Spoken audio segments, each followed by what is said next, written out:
Hey everyone, welcome to Princess of Gay. I'm your host Connie, and today we're here with episode 12 of My Little Pony Make Your Mark.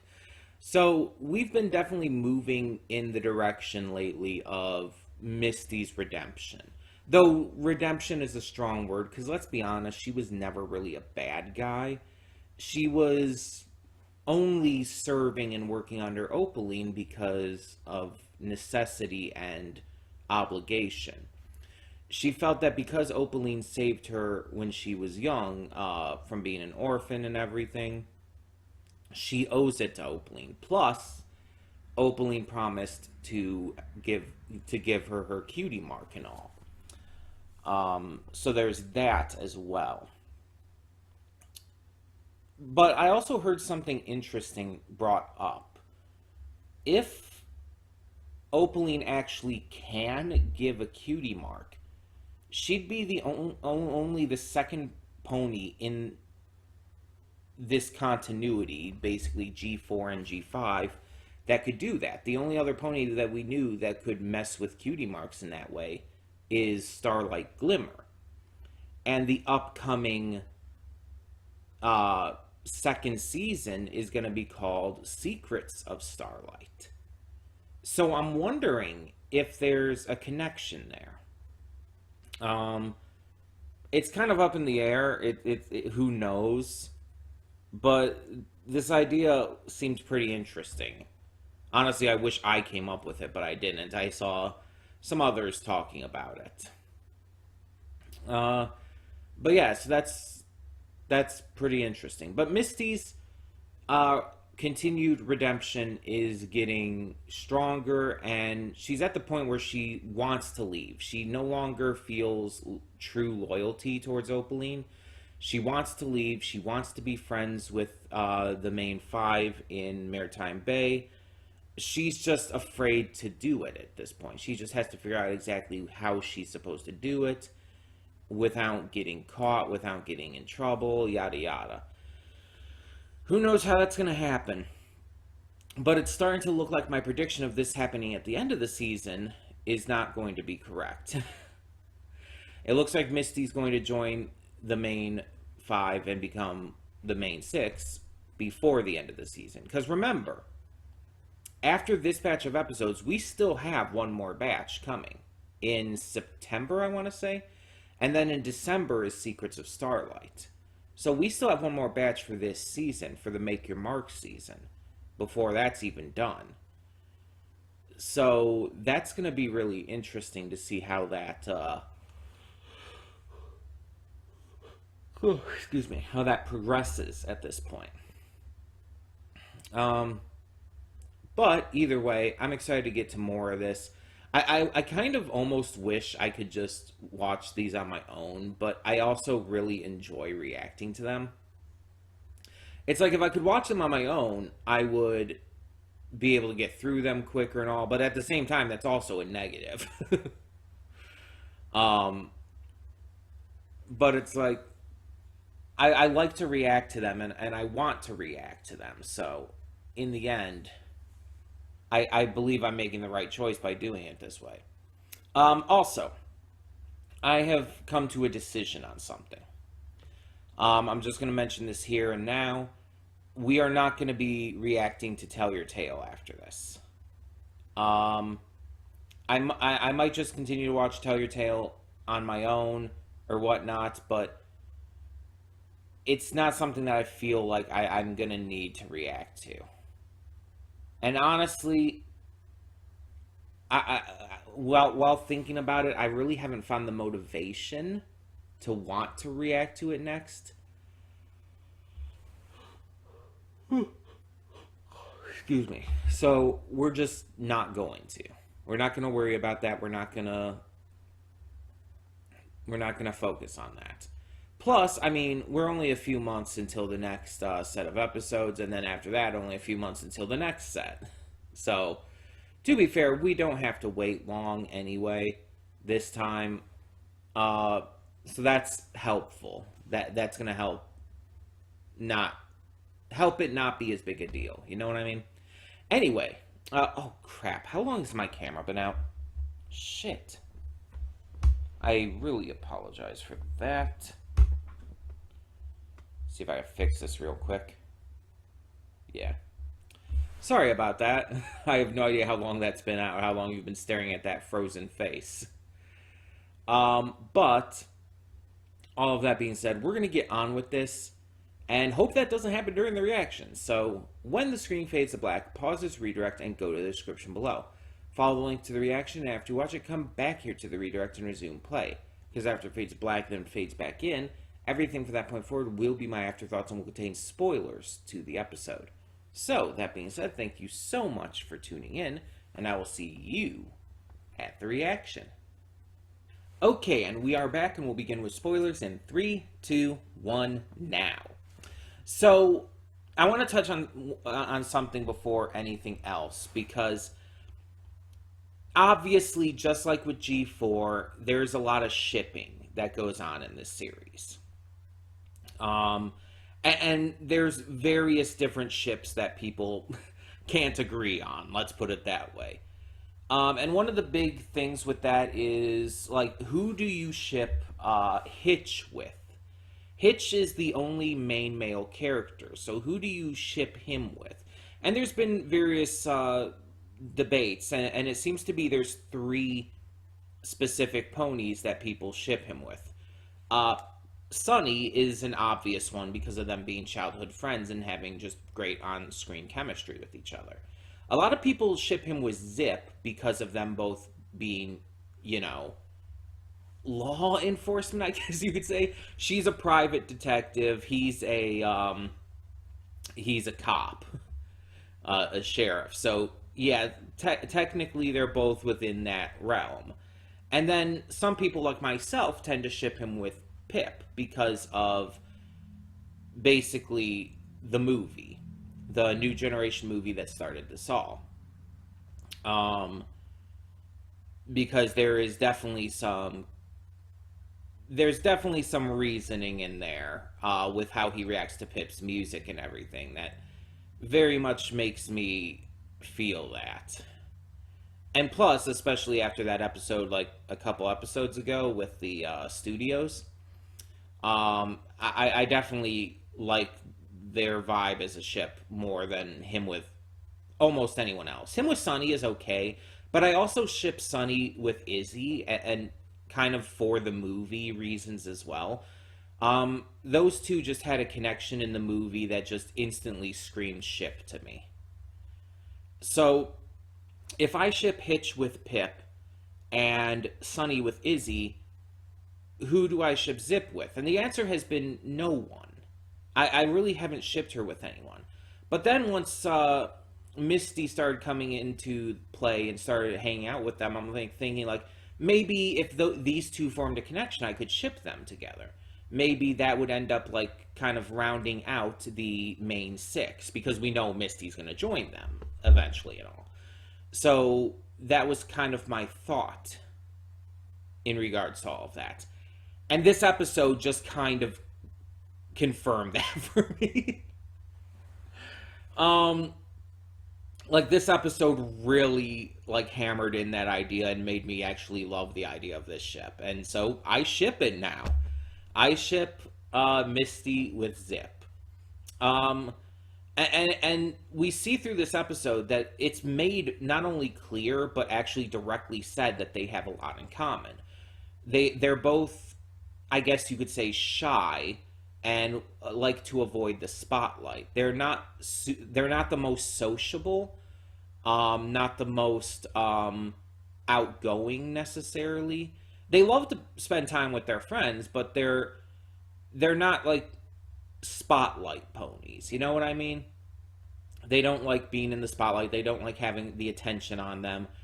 They prefer to just kind of hang around in the back and just be there with their friends. We see that both of them are very much like that they have a lot in common with that. And again, it actively says this in the episode. So it's not like me just extrapolating based on the information we're given visually. It's directly said. The two also get along really well, and we see Zip actually actively comforting Misty with her fears and her concerns and everything. And yeah, we knew Zip was very suspicious of Misty. But when the entire cutie mark reveal happens, like she's happy and excited that she was right, that there was something about her, but she's also, again, very comforting towards her. She takes the opportunity to reassure Misty that they still care about her, that they still want her to be their friend because they like her. And that's awesome. And that it was a really sweet, great moment that just made me really zero in on this ship. And honestly, as of now, with that, that really solidifies pretty strongly my main six ships for this series. Because, like I said, I'm very in on the Pip and Hitch ship. I've been in on Sunny and Izzy since the movie, pretty much right away. Like that was very like just there for me. And now I have a ship for Zip as well. And it just happens to be with Misty, who is my second favorite character, for sure. Um, I'm still solidifying her as second favorite for now because it's like I still like Pip a little bit more. Just a personal thing. Though I will admit, Misty is I do feel more connected to Misty. And I think I said this last time as well. This happened in G4 too. Just to reiterate, while Pinkie Pie was my favorite character in G4, the one I connected to the most was Fluttershy, and even Maud to a degree as well. Those are characters that I relate more to, but aren't necessarily my favorites. I still love them. Like, I absolutely adore Fluttershy and Maud, but Pinkie Pie was always, well, not always. Fluttershy was my initial favorite, but Pinkie Pie, once she became my favorite, stayed that way for most of the series. Like, since season 2 to the end. um, but yeah, with this, it's like, Izzy was my favorite with the movie, but once the series came out, it became Pip. And now Izzy would be my number 3. Because Misty came in and very much won my heart. Taking the number 2 spot. Pip is just like, I just really adore Pip. It's an aesthetic thing, it's a character thing. But again, Misty is definitely the one I relate the most to out of these characters, and she's definitely still my number 2. But she could become my number 1. She could overtake Pip. It is very possible. And I would welcome that. I would gladly welcome that. But this episode focused on this masquerade ball.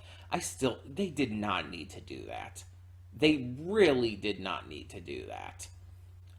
Especially because it kind of doesn't make sense. You know, like it's a masquerade ball. They're wearing masks.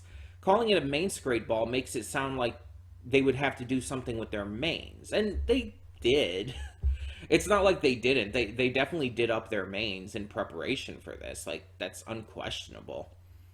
But on top of it, it's like, that's not what the focus was. The focus was the masks. So why not just call it a masquerade ball? I don't understand. I know this is probably just, like, super minor for everyone. And it's definitely, like, a minor issue overall. But it's just something that bothers me. Because it's like, masquerade implies something else. It implies the main is the focus. They tried to make a pun here. They tried to do the classic pony wordplay thing that G4 started to really do, and it doesn't work in this case. It just doesn't.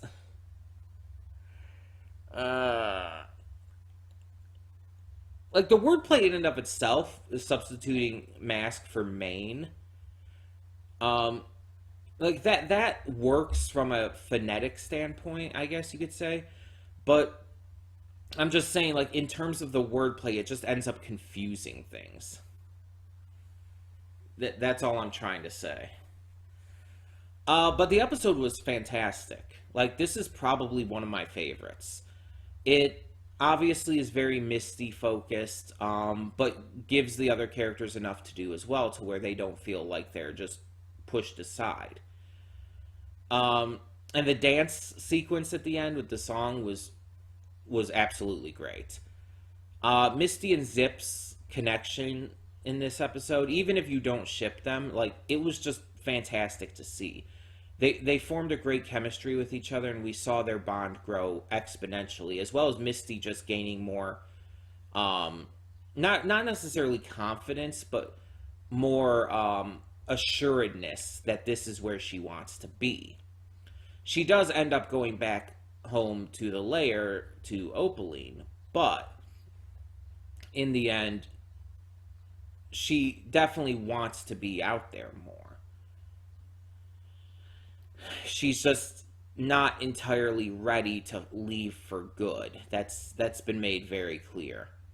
I'm kind of wondering what would happen if she did. I think I think I mentioned this last time as well. I think I brought up like the idea of her just leaving, not saying anything, just leaving and not coming back. Like Opaline would obviously come after her, but you know her friends would, Misty's friends would protect her.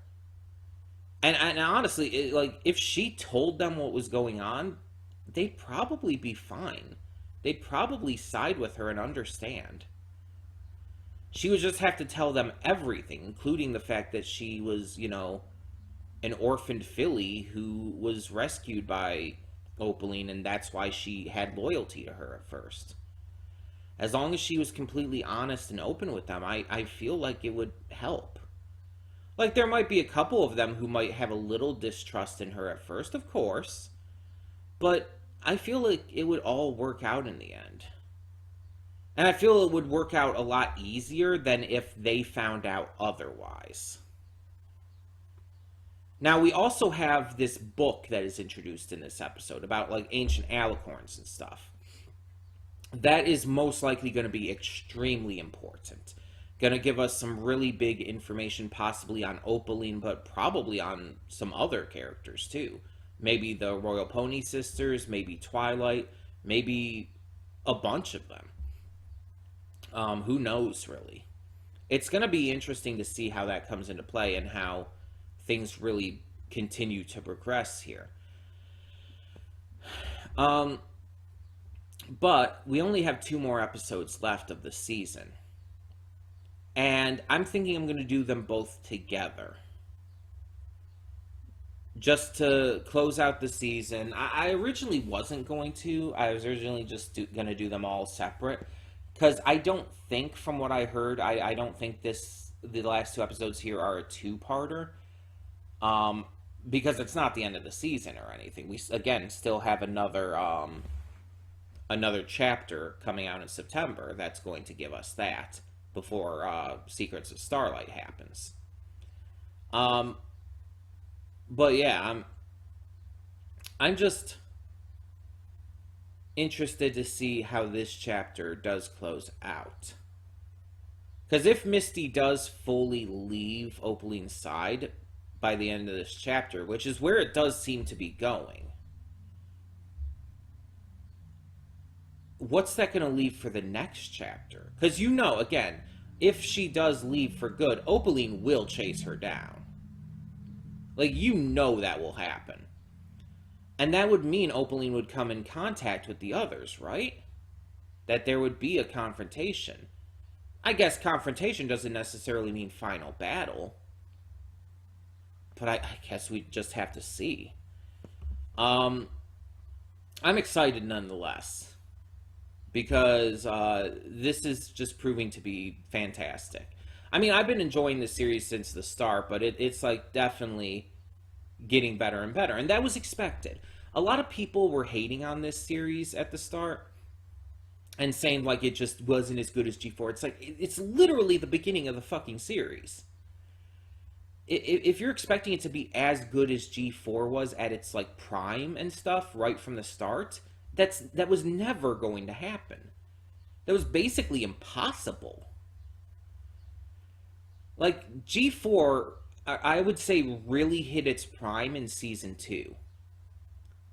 Season one of G4, it had a slow start. It did eventually start getting a lot better as season one progressed, but it definitely had a slow start. And altogether, season one is, let's be honest, weak compared to subsequent ones. So, if you really expected like the beginning of this series to be like on the level of like prime G4, you were only fooling yourself. It was never going to be that good right from the start. Um, but even despite that, I still thought it was really good right from the start. I still thought that it really hit it off and was developing the characters. Because it doesn't need to be anything super special at the beginning. Developing the characters is a strong way to start. Like, yeah, you had the movie and everything, but the series helped make them feel more whole. It helped them just become stronger characters overall. So, I have no issue whatsoever with how this has started. And now that we're getting close to the end of season one, this second half has been fantastic. It's just gotten even better.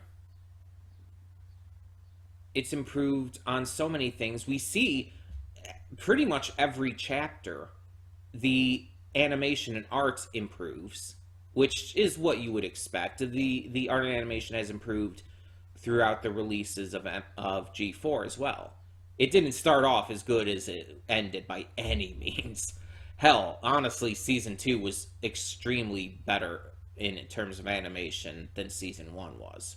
And season 1 was still good, but, you know, it improves. Because the animators and all just figure things out a lot better as they go. And it's like, that's the biggest thing I feel like all the naysayers, pun intended, had with this, is that they just weren't being patient enough. They were trying to they were trying to force the idea that this should have been the best right out the gate, just because the movie was so good. The problem with this line of thought, though, is that a movie is different. The way a movie is written and handled and worked on is very different than a series. The movie was very good kicking off this generation because it was handled in a different way, and it needed to be really like perfected to make this generation, you know, work, to make the viewers interested in it, especially those coming in from G4. So yeah, it had to hook people in a lot more. The series allows a slower start because it's a series. It's going to have more content, more episodes, and more time to grow. So it allows for a slower start so that the writers and the animators and everyone can kind of get their groove in, because it's obviously not animated the same as the movie was. Of course, it has new voice actors, new writers, and you've got to account for that. But I feel like people weren't. They were expecting it to just start off amazing, and that's not realistic. And it really disappoints me, because I've seen this with other things as well. I've seen this with plenty of shows throughout time, and it's just it's not believable for this series to start out like that. And I'm glad that people are starting to gravitate more towards it now. Like, I've seen people saying that it's getting better. Like, I haven't watched the video yet because I want to wait until I finish this chapter because of spoilers. But Dr. Wolf, who is a G4 reviewer who has, I guess, moved on to G5 and everything, he put up a video. Basically, I don't remember exactly what the title said, but it was something along the lines of chapter 4 has like has allowed make your mark to find its groove, or something like that. I actually think I have it bookmarked for when I do finish this part, so I could actually look it up here.